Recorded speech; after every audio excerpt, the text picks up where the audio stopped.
School की sector 37 branch में वार्षिक महोत्सव का आयोजन किया गया। इस वार्षिक महोत्सव को वसुधैव कुटुंबकम के तौर पर मनाया गया है, जिसमें छात्र छात्राओं ने अपने हुनर को मंच के माध्यम से प्रस्तुत किया है।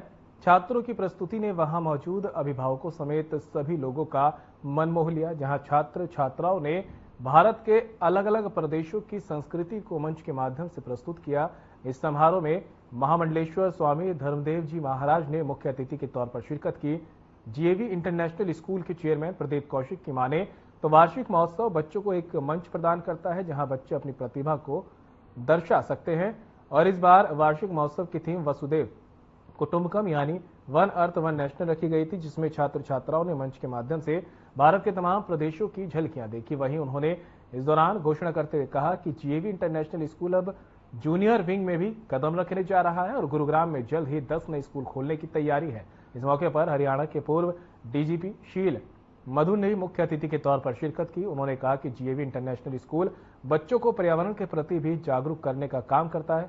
इस वार्षिक महोत्सव में नन्हे मुन्ने बच्चों से लेकर 18 साल तक के बच्चे शामिल हुए, तो वहीं बच्चों की प्रतिभा को देखने के लिए अभिभावक और कई गणमान्य व्यक्ति भी इस कार्यक्रम का हिस्सा बने।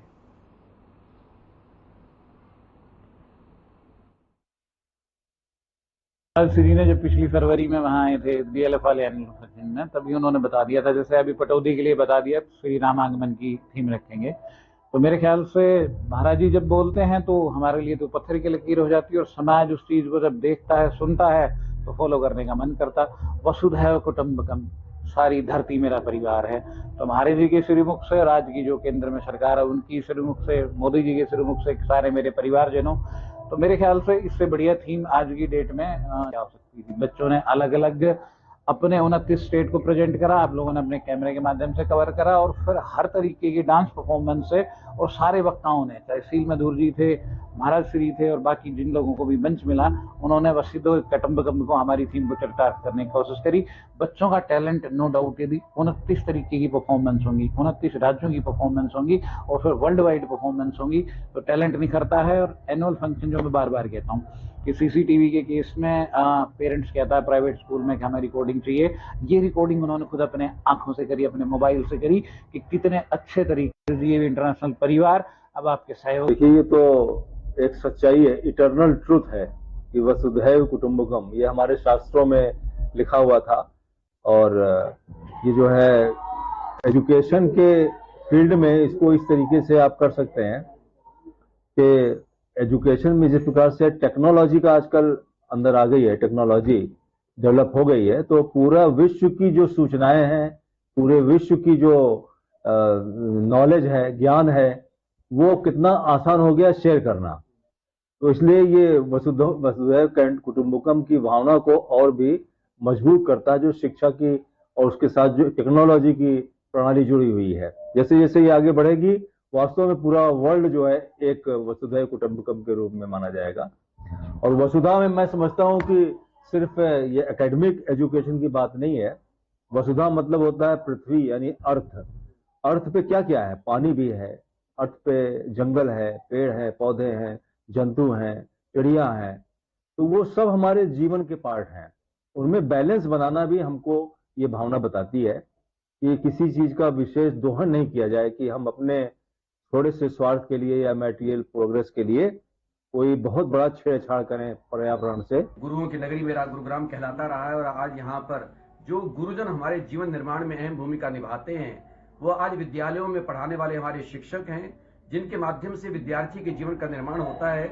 माता पिता जन्म देते हैं, जन्म देने के बाद बच्चे की परवरिश होती है, और उसके बाद एक समय आता है कि बच्चे को विद्यालयों में भेजा जाता है, गुरुजनों के सानिध्य में भेजा जाता है। मैं समझ सकता हूं कि आज के वर्तमान युग में जो भौतिकवाद का युग कहलाता है, इस युग में विद्यालयों की भूमिका बहुत अहम है, और उसमें विद्यालय अगर पूरी तरह से सजग है, जागरूक है कि हमने आने वाले भविष्य का निर्माण करना है, क्योंकि बच्चे राष्ट्र का भी, समाज का भी, परिवार का भी और अपने जीवन का भी वो भविष्य हुआ करते हैं। उनका निर्माण करना है तो उसमें उनको अच्छे संस्कारों की आवश्यकता है, जीवन पद्धति उनकी कैसे बने, जीवन का निर्माण कैसे हो। मेरा ये जीएवी इंटरनेशनल स्कूल, ये पूरा ग्रुप बहुत बड़ी अहम भूमिका निभा रहा है। मुझे महती प्रसन्नता कि ये विद्यालय इतना प्यारा काम कर रहा है कि यहाँ पर मैं देखता हूं कि विद्यार्थियों को सही मायनों में केवल एक अक्षर ज्ञान नहीं, वो जरूरी है, अक्षर ज्ञान भी उनको हो, पुस्तकीय ज्ञान भी उनको हो और उसके जी देखिए, पिछले डीएलएफ के फंक्शन में महाराज श्री ने स्वयं कहा था, अयम निजः परो वेति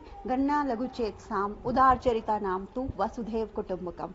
तो कारण मैं ये कहूंगी कि ये थीम एक भारतीय संस्कारों की ही थीम नहीं है, ये तो पूरे यूनिवर्सल ब्रदरहुड की थीम है। और ये प्रेरणा पिछले प्रोग्राम में महाराज श्री से ही हमारे स्कूल के डायरेक्टर्स ने, प्रिंसिपल्स ने ली और इस थीम को लेते हुए चलते हुए आज हमने इस एनुअल डे का थीम रखा। और उसके बाद इसके ऊपर जो बच्चों ने आपने आज प्रोग्राम देखे होंगे कि डिफरेंट कंट्रीज का, डिफरेंट स्टेट्स का, इंडिया के संस्कारों का, इनफैक्ट अध्यात्म के टाइम का भी सारा संस्कार और सारा कल्चर आज दिखाया है बच्चों ने। किस तरह से एक्स्ट्रा करिकुलर एक्टिविटीज में भी सहयोग मिलता है इस तरह के कार्यक्रम से? जी, एनुअल डे किसी भी स्कूल का एक बहुत बड़ा मंच होता है जहां वो अपने पूरे साल की गतिविधियों को प्रदर्शित करने में सक्षम हो पाते हैं और बहुत अच्छे से प्रदर्शित कर पाते हैं, जिसमें स्पोर्ट्स से लेकर कल्चरल आइटम से लेकर और सारे उनके पूरे वर्ष की अचीवमेंट्स को प्रदर्शित भी किया जाता है।